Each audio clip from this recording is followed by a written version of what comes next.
Hi guys, how's it going? I thought today I'd talk a little bit about ghosts. Now, first of all, to qualify my experience, I don't know much about ghosts. I'm not 100% sure of what they are made of. I certainly understand people use electromagnetic readings to test them. I'm not quite sure what the source of ghosts are. In truth, I don't know anything about ghosts, so that makes me an expert. So, I now know about as much about ghosts as anyone ever. Because we don't know anything about ghosts. We certainly know anecdotal evidence, or should I rather say, we hear stories of what people say about ghosts. And from their experiences, we draw certain conclusions. And if the experiences are true, maybe some of our conclusions are correct. But our first question is, are the experiences true? Now, this brings us to the first problem. Did they dream it, imagine it? Or perhaps they did really see something, but they did not know what they saw? Or they thought they saw something, but they didn't see something because it was a trick of the mind?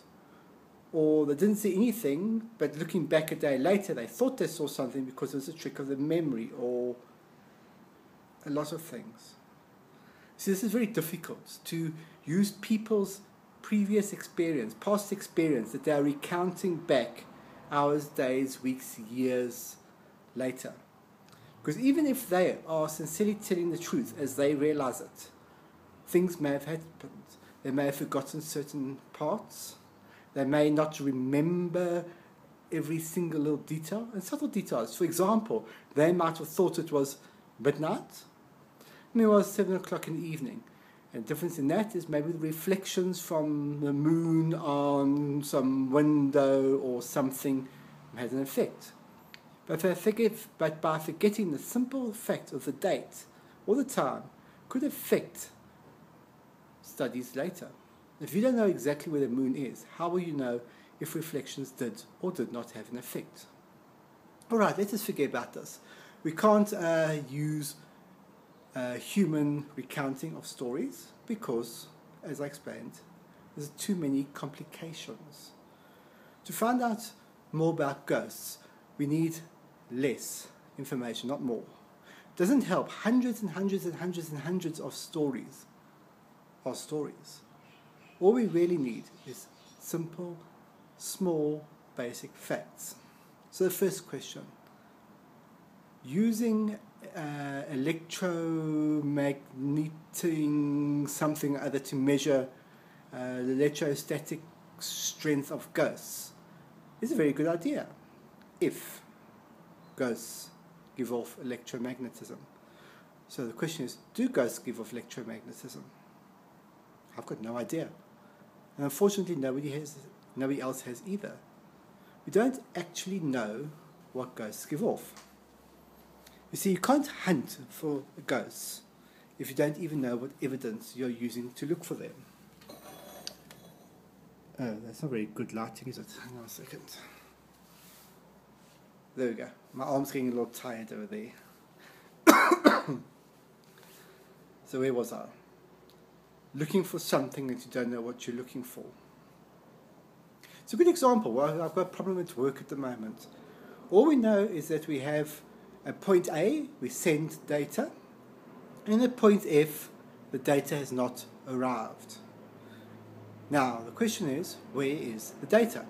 Did the data leave point A? Did it get to point B? Did it leave point B? Did it get to point C? And so on and so forth, until we get to point F. Now, the only solution I had was to actually put in a debug code at point A, point B, point C, and so forth. Now, I don't know what I'm looking for. All I know is the data did not get to point F. So I kept on looking. I looked to see, did data get to the next point? Did it get to the next point? And so forth. Until I reached a point where I found the last bit of evidence of where data was. Now I know at least data used to be there, but now it's missing. And I can now go read the code to try and find out what would affect the data at that point. But you see, this is where the difference is between me hunting down data, lossage, and ghosts. I actually knew what the data looked like at the beginning. I knew the trail that the data would leave behind itself. I knew where the data was coming from and where it was going to. What do we really know about ghosts? Forget about are they real or aren't they real. That's immaterial. We don't even know where they could appear. Could they appear here? Why would they appear here? If I want to put up test data, some sort of camera, let's say I have all the measuring equipment available to man, every single bit of measuring equipment, and I set it up at point F. How do we know ghosts will even go to point F? We don't. We don't know where to look. We don't know how to look. We don't know what to look for. We don't know what to look with. And that, unfortunately, is a problem of ghost hunting. Maybe ghosts really do exist. But the tools we are using to look for them are tools we don't even know will find them. Quick, simple example. You're looking for X-rays. X-rays are light. X-rays are light. And it is possible that if our eyes were calibrated, we would have seen X-rays. X-rays can be seen somehow. So now we start looking for X-rays using a magnifying glass. Will you find X-rays? No. We're using the wrong tool, the wrong way.